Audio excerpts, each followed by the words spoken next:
एक लड़की थी, संजना, बहुत ही खूबसूरत।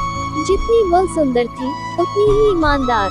न किसी से झूठ बोलना, न फालतू की बातें करना, बस अपने काम से काम। संजना की क्लास में एक लड़का था जो मन ही मन उससे बहुत प्यार करता था। नाम था उसका संजय। लड़का अक्सर उसके छोटे मोटे काम कर दिया करता था। बदले में जब लड़की मुस्कुरा कर थैंक यू कहती तो लड़के की खुशी की सीमा नहीं रहती। एक बार की बात है, संजय और संजना साथ साथ घर जा रहे थे, तभी जोरदार बारिश होने लगी। दोनों ने एक पेड़ के नीचे शरण ली। बारिश बहुत तेज थी, कुछ ही पलों में बूंदें छन छन कर नीचे आने लगी। ऐसे में बारिश से बचने के लिए दोनों एक दूसरे के बेहद करीब आ गए।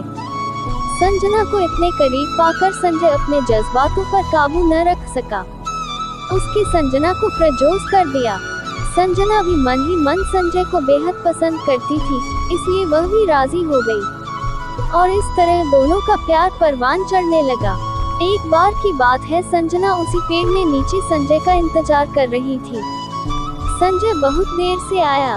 उसे देखकर संजना नाराज होती हुई बोली, तुम इतनी देर से क्यों आए? मेरी तो जान ही निकल गई थी।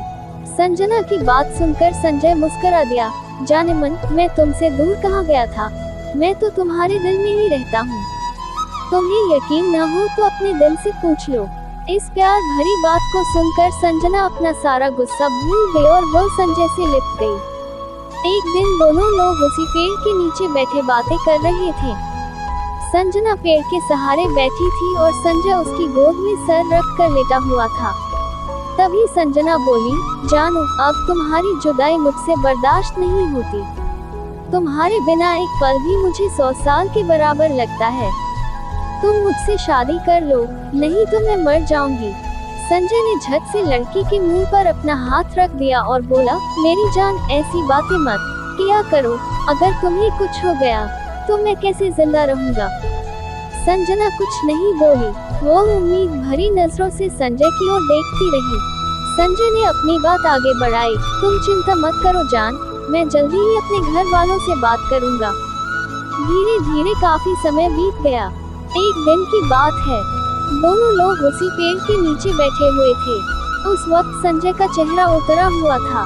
संजना के पूछने पर वह रुआन सा होकर बोला, जान, मैंने अपने घर वालों को बहुत समझाया, पर वे हमारी शादी के लिए तैयार ही नहीं।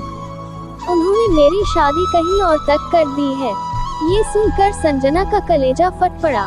उसका मन हुआ कि वह जोर शोर से रोए, लेकिन उसने अपने जज्बात पर काबू पा लिया और बोली, जानू, मैं तुमसे सच्चा प्यार किया है, मैं तुम्हें कभी भुला नहीं सकती। प्लीज मुझे माफ कर देना।